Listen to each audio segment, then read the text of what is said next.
Hey,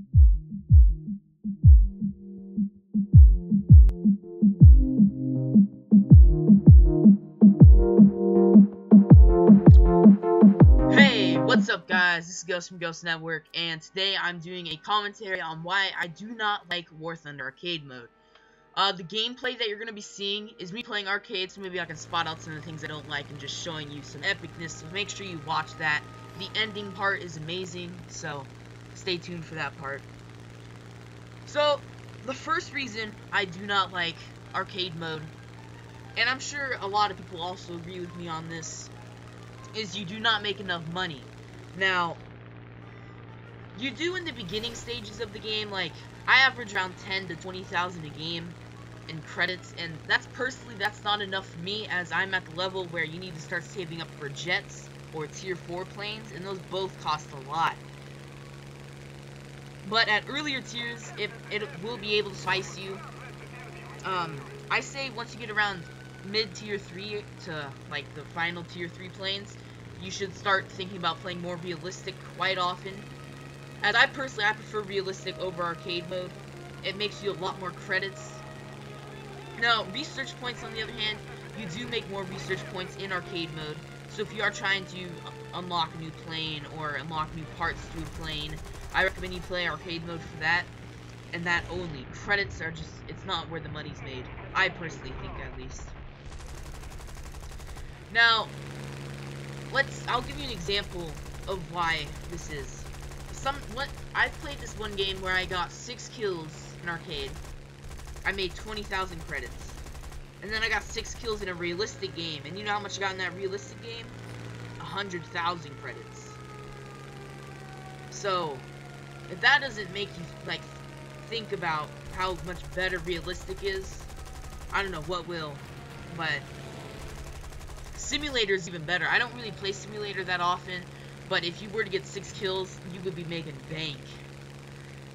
Now, you can also make good money in arcade, however, with getting a mix of kills with air kills, and that is possible, but I usually stick to one or the other. Like, if I'm going to go for ground targets, I take a ground attack lineup. If I go for air targets, I take a fighter lineup. So it really just depends on your personal preference. Now, with the Russians, however, this is an exception. Their planes are good at both roles. So, if you want to, like, take an IL-2 out, you can destroy ground targets like crazy and destroy aircraft like crazy. It's a great country to use, so if you want to do a multi-role, you can use Russia. America is okay at it, but they're not the greatest. My second reason I do not like War Thunder Arcade Mode is there's no skill required. Now, I know this is a pretty overwhelming topic to say, or overwhelming thing to say, but my reasoning for that is you have unlimited reloads, unlimited fuel, the flight models are different, the damage models are different, and really there is no more like boom and zoom tactics or energy fighting. It's just all dog fighting. You can't boom and zoom. And it also trains people to like not appreciate the fact that they only have one life.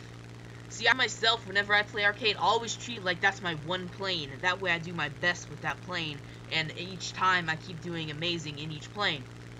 But some people, they just don't care. They hop in it, they shoot people, they run out of ammo, they just crash into something because they want to go into their next plane, or they reload and keep shooting at people. And I've seen this carry over to realistic quite often, is people don't care about conserving their ammunition because they're so used to playing arcade where they get like infinite reloads, and they don't have to go back to base and land. And also for fuel as well. Now, I do not pay that much attention to fuel, as they do normally give you enough fuel to last you a whole mission, but some planes do not have that much.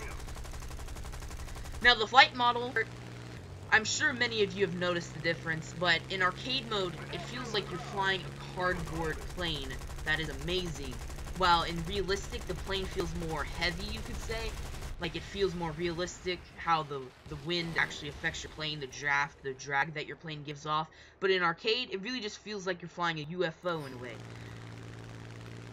And I have seen that carry over sometimes, but what really carries over from arcade to realistic, I've seen from players, is that the fact that they want to dogfight in every game. Like, I see Germans using BF-109s at low altitudes below 1,000 meters, and it's really just disappointing to see that, because like, Germany, I personally believe is one of the greatest countries in the game, but, most people don't play them to their full advantage, and it just makes them give up on Germany. Like, personally, if I had a choice over any country to play, I would usually stick with Germany, although I would go with America for higher tiers, as they do have the jets, a lot of jets. But that's besides the point. And the damage models are different. Now, what I mean by this is the fact that planes don't take as much damage. Because you have infinite reloads, they make it to where the bullets don't do as much damage in arcade. At least I've found this. You may disagree with me. This is my personal opinion on it. Is the bullets just seem not to do as much damage. And so do the cannon rounds. Sorry. I noticed in arcade, like, I have to use all my ammunition on one plane, while in realistic, I only have to use maybe, I don't know, 2-3 bullets, and maybe less than 100 cannon rounds. So, it's just really interesting to see how that works. Now, my third reason for not liking arcade, and I'm sure a lot of you guys also relate to this, is there's too much action. It reminds me of Call of Duty. Now, I do understand why they do that. Like, Call of Duty is one of the most successful video game genres in history. Or, well, games. It revolutionized the first-person shooter, though. I mean, in the game, arcade mode, basically, within 10 seconds, you're already engaging someone, capturing a point, or dying. Those three things are all possible within 10 seconds, pretty much. Now, it could be longer. It just depends on how you play. Most people, they just go straight towards the enemy. They don't care about the objective, which I understand that. Arcade isn't really an objective-based game mode. Personally, I find that realistic is more objective-based. Now, if I wanted to play a Call of Duty game mode, I would go play Call of Duty, and that's why it's annoying to me, is how that happens within 10 seconds. Now, this might not affect all of you, but I personally enjoy flying my plane. I personally enjoy flying out to engage my enemy and choosing how I'm going to attack, like from high altitude with the sun behind my back, or above the clouds, or in the clouds. But in arcade mode, it's really just point and shoot. It's not simplistic, and I personally prefer to play with a simplistic play style. That way I like master my plane better and know how to use my plane better. You know, those are really my three main reasons. And there's all those subcategories I talked about. But there are a few other things I don't like about it. For instance, how, like, your wings don't break off. Or you have, like, infinite web. Like, your wings, I don't know why they don't break off. If you're going 700 miles an hour in a dive, your wings should break off. And the fact that you have infinite web, and every single plane has web, that's just really confusing to me. It's not very realistic, and this game seems to try and be realistic, I find, because they're always in realistic mode. You always have to play with the same country against another country. Now, this has been, like, not correct all the time, such as, like, alternate history, but I do personally believe they did that because not enough people were playing as a certain country, and so to make up for that, they made it alternate history, which I don't blame them. It's to get more people to keep on playing, or get more matches, and not have, like, 10-minute wait times for one game. So, I'm sure that's the reason. I'm pretty sure that will go away. Alternate history will go away eventually. I hope so, at least. I don't really like it that much, and I'm sure many of you guys don't like it that much. But other than that, that's really about it. There is one thing that I don't like, and this is my final thing, and I'm sure many of you guys don't really notice or really care about it. Well, you do notice, but you don't really care, is how it shows you when your guns are going to overheat. That's just really frustrating to me, because I don't want my enemy to know that they're wasting so many bullets that their gun's going to overheat. Like, I don't want myself to know that either. That way it helps the enemy, because I'm all about a fair fight, in a way, but I never plan for a fair fight, but I will try and give my opponent as much of an opportunity to fight back, because I just hate it when, let's say, you're on a runway and someone just comes in and shoots you down without even letting you have a fight. Like, it's just so dishonorable to me personally, I find. And that's really about it for this commentary on why I do not like arcade mode.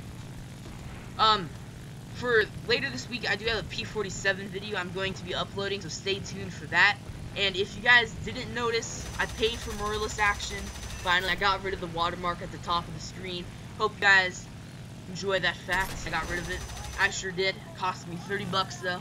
But I can live stream, so if you guys want me to do that, let me know. I will check it out and see how it works with mirrorless. And if the time is right, I will do a live stream event. Other than that, guys, peace. Hey guys, what's up? Click the video on the left if you want to see my Spitfire Mark 9 review, and click the video on the right if you want to watch the Match Night video. Click the link at the top to go to my YouTube channel. Make sure you click the subscribe button. Leave a like if you enjoyed. Comment below if you have any questions. Peace.